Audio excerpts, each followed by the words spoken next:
So from your talk, I gathered that a big problem you have is the government representing the will of the people, and you believe it should do a better job at that, correct?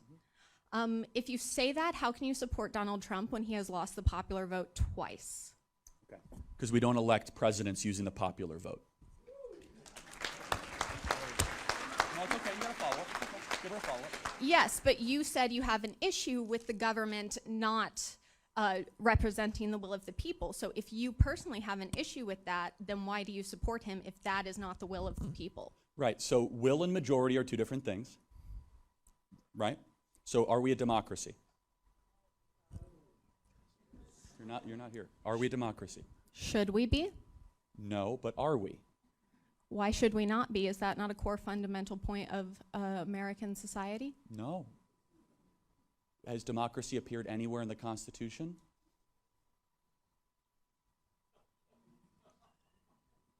I mean, that is genuinely a valid point.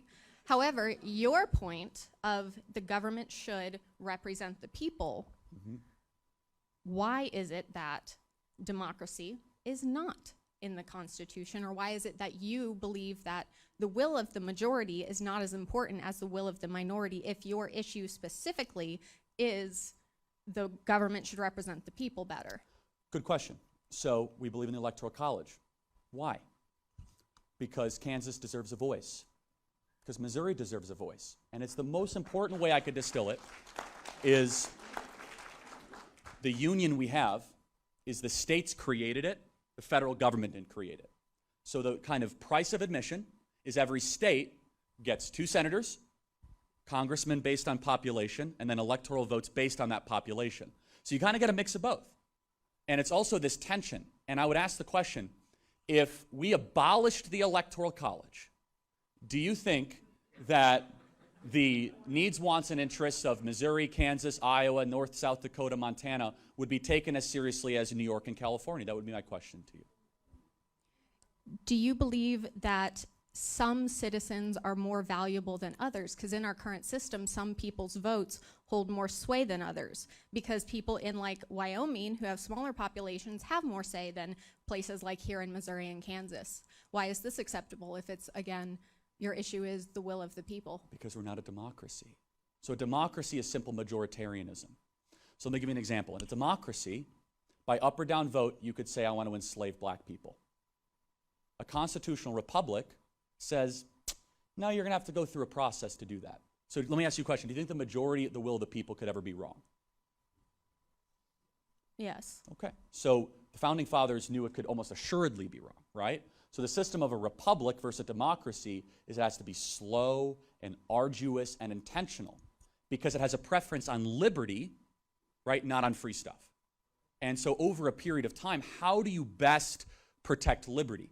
Well, you got to spread over all the representation over space and time, right? So you do it over a lot of states, a lot of square miles, a lot of acreage, and it takes a lot of time to take over the federal government, right? You have to win an election, and then an election, and an election. It's not impossible. We eradicated slavery. We gave women the right to vote. So it's possible to get change done. But the Founding Fathers were less concerned about getting progress done really quickly, and they were more concerned with the government doing bad stuff too quickly. Does that make sense? But that is not what you said. You said that your specific problem is the government does not do the will of the people. Why is it that your will and what you want is more important than that of the majority? Well, it's not my will. It's the framers and the system we have. But to answer your question, I believe the best way to determine the will of the people is through states' rights and states' directives. If Kansas wants to say, hey, we can have decentralized gun laws or school choice, God bless Kansas. And so the question is not, is national will also versus state will, right? So we have to recognize that the values of someone in Kansas, in Manhattan, Kansas, is a lot different than the values of someone in Manhattan, New York. It's a lot different. And so through a democracy, it'd say, hey, the people of New York City want to have firearms confiscated. I don't think that dog's going to hunt in Manhattan, Kansas. Well, Kansas State University, so I don't know. But it allows, answer your question, it allows people that disagree with one another to live in the same nation.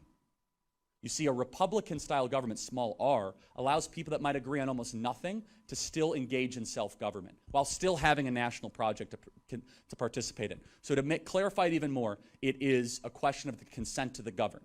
If it was just a democracy, it would be an up or down vote on every single person, and that's it. The Founding Fathers saw that fail time and time again. Athenian democracy, people just vote themselves stuff. So they said, we have to have some sort of system that realizes that if men were angels, government would not be necessary, but men are not angels, so we got to create some sort of government. Federalist 51, as Madison said.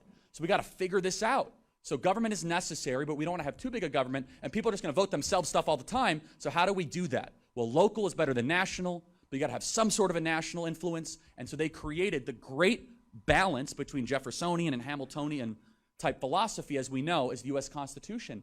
And the one thing they all agreed on, though, is human nature.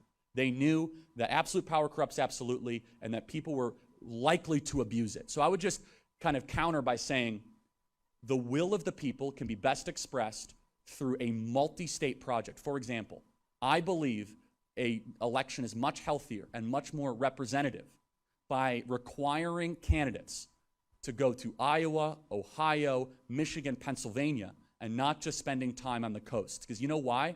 It might seem as if, oh, we don't need those flyover states. We don't need them. First of all, that's arrogant, prideful, and wrong. How exactly are you going to feed your family, and where do you think the breadbasket of the world comes from? The founders saw ahead, and final thing I'll say is this, is that it was Hamilton or it was Madison that said, we cannot have the tyranny of the cities over the farmers. And that's built into our system. Thank you for being here tonight. I got to get to the next question. Thank you.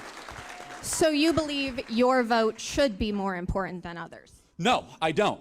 In fact, if you want, first of all, the way you do senators is egalitarian. The way you do Congress people is representative population. And let me just reinforce this, which, again, California still has more electoral votes than Kansas. So there is a precedent, there is a weight on population. It's just done in the context of that every state gets a voice. For example, Kansas, South Dakota, Oklahoma don't get merged in just because they all look the same from an airplane you're flying by. It's a state with states' rights, its own government, its own constitution. So to push back, it's not as if population means nothing. Is that population is factored in to a national project. And I'll just say one final thing on states. You go through COVID, Europe, they had one decree, every part of Germany, Belgium, France did the same thing. These laboratories of democracy that continually happened keep us freer. And you have a state rights project or you have a national project. The states' rights project has kept us freer, has kept people more prosperous, because if you don't like your government, you're closer to it and you can make changes and adjustments. Thank you. Got to get to the next question. Thank you. Got to get to the, I'm sorry. I got to get to the, thank you. Thank you. I got to get to the next question. Why are some votes more important? I heard you out. Thank you very much. That's not the question. More vote. So, hey, do you live in Kansas or Missouri? Because guess what? In Kansas, you actually have a bigger voice than some people in California, hilariously. Because states have rights. Because why is the individual less important? I got to get to the next question, but I don't think you're hearing what I'm saying. Thank you very much. You cannot justify your mentality. Thank you very much. We got to get to the next question.